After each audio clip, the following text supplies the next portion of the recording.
Hey guys, welcome to my channel and my name is Gurjot. I hope you are doing well. तो अगर आप plan कर रहे हो अपनी Canadian PR through BCPNP, specially if you are an educator और assistant, तो आज की वीडियो आपको बहुत ज़्यादा हेल्प करेगी because it's gonna give you a reality check. Over the past 1 year, हमने काफ़ी बार सुना है that BCPNP is not happening, there are no draws, PR is impossible and a lot more stuff.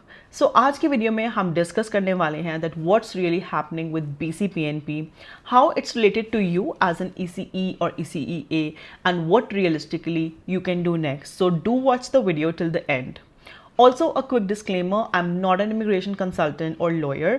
Whatever I'm sharing, it's based on trends, public updates, and real experiences of people working in ECE field. Immigration rules do change, so always double check your information from official resources. So without any further delay, let's get started. So let's start with what people feel when they say that BCPNP is not happening. तो अगर आप last एक 1.5 साल का time frame देखोगे, you can clearly see that BCPNP के draws बहुत कम हुए हैं. They are not that frequent. अब ड्रॉज कम हुए हैं, कट ऑफ स्कोर ज़्यादा है, डेफिनेटली इन्विटेशंस जो है वो काफ़ी लिमिटेड रही हैं. Many people who are eligible still haven't received their invitation because of the extremely high cutoff score. Another point of confusion is regarding ECEs and ECEAs. Earlier, पहले ECE assistants और educators दोनों ही included होते थे BCPNP के draw में. But with recent changes जो भी major updates हुए हैं, according to that, assistants are not in the priority list anymore. The focus has shifted to fully licensed educators. Now इसका मतलब ये नहीं है कि असिस्टेंट्स जॉब नहीं कर सकते या उनके लिए जॉब्स नहीं है मार्केट में. डेफिनेटली वो जॉब कर सकते हैं. Definitely child care centres are still hiring assistants, but from immigration point of view the focus has shifted to fully licensed educators.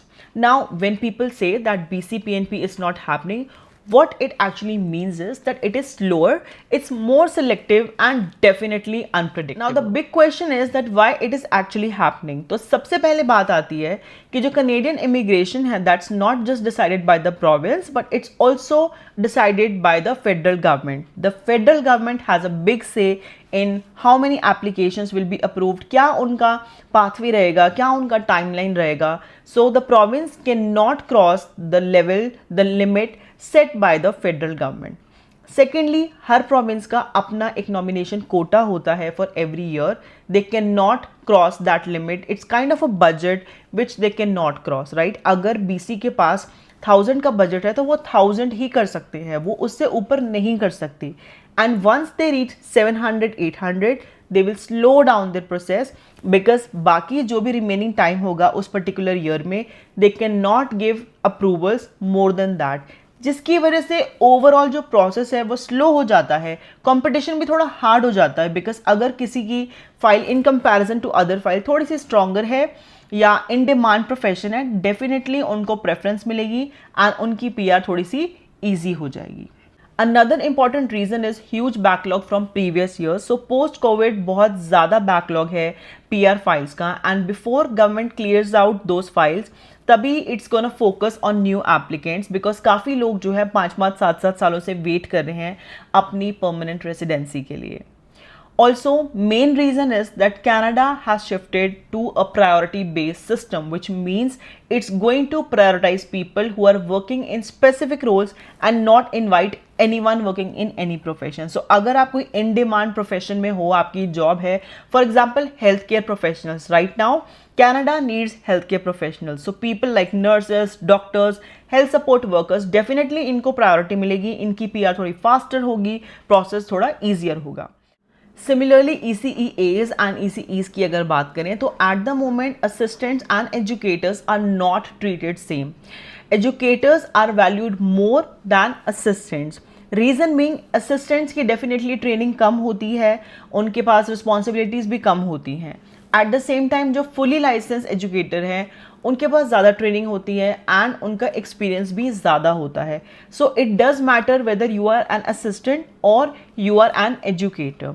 Now what happens is when you are an educator, earlier क्या होता था कि अगर आपके पास even एक assistant licence है, PR was easy, but at the moment, even if you are educator, that is good, you are on the safe side. But वो एक सोल्यूशन नहीं है, दैट्स नॉट द सोल्यूशन.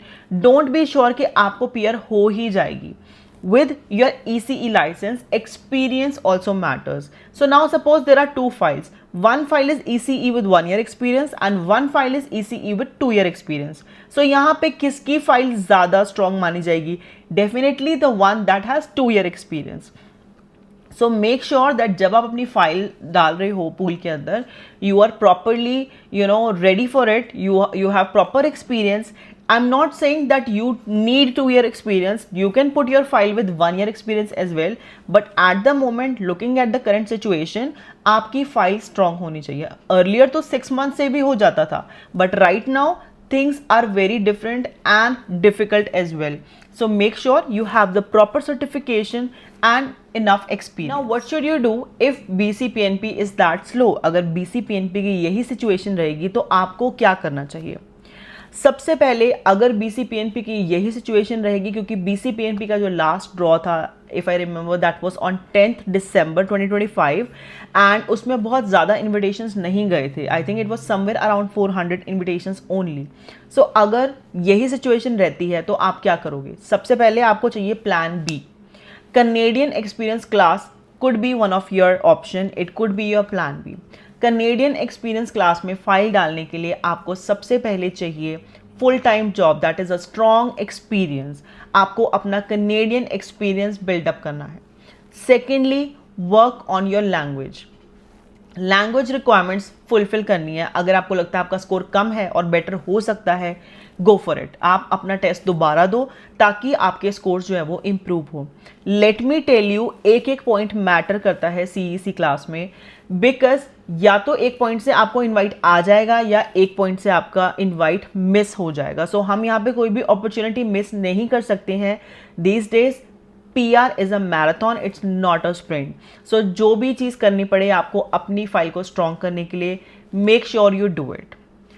एक इंपॉर्टेंट चीज़ और भी है, that is your employer stability, employer supporting you, right. काफ़ी सारे लोगों को ये प्रॉब्लम भी रहती है that they are working in one centre और वन ऑफिस और whatever, and in the end उनके जो एम्प्लॉयर हैं वो पेपर्स देने में, सपोर्ट करने में वो डिक्लाइन कर देते हैं, वो मना कर देते हैं, विच इज़ एक्सट्रीमली डेवस्टेटिंग. तो आपने पहले ही मेक श्योर कर लेना है कि whether your employer will support you और नॉट.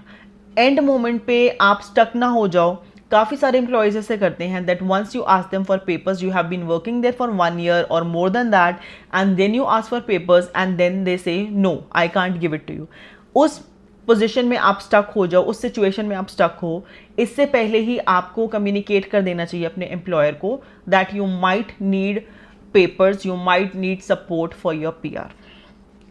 नाउ अनदर ऑप्शन, अगर आपको लगता है कि आप अगर दूसरे प्रोविंस में मूव करते हो, वहाँ कोई पर्टिकुलर प्रोग्राम है जिसके थ्रू आपका जो प्रोसेस है वो थोड़ा इजी हो सकता है, आप उसमें एलिजिबल हो, डेफिनेटली गो फॉर इट. आपको मूव करना चाहिए दूसरे प्रोविंस में अगर आप श्योर हो दैट येस 1% भी आपको लगता है कि हाँ मेरे वहाँ चांसेस बन सकते हैं, तो आपको अपने प्रोविंस से मूव करना चाहिए.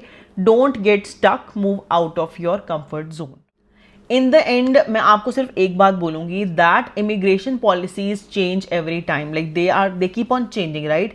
आज जो पाथवे क्लोज है, हो सकता है कल वो पाथवे ओपन हो जाए, but at the same time आप इस थॉट पे बैठ के वेट नहीं कर सकते because you have your own limitation. आपके पास 3 साल का वर्क परमिट है and that is your at that time by 3 years you should be done with your PR. So आप बैठे बैठे वेट नहीं कर सकते. Definitely you should be prepared for everything. आपको सारे ऑप्शंस एक्सप्लोर करने चाहिए अपने लिए, जो भी आपके ऑप्शंस हैं, दूसरा प्रोविंस में जाना, नहीं जाना, दूसरा पाथवे नहीं है, Canadian experience class, how you can improve your file. You need to see what's best for you. You need to work on it. And yeah, that's my only advice. Wishing all the best for all the people looking forward for their PR. I hope you found this video useful. If you find the video useful, do hit like, share and subscribe to my channel. I'll see you soon in my next video. Till then, bye bye.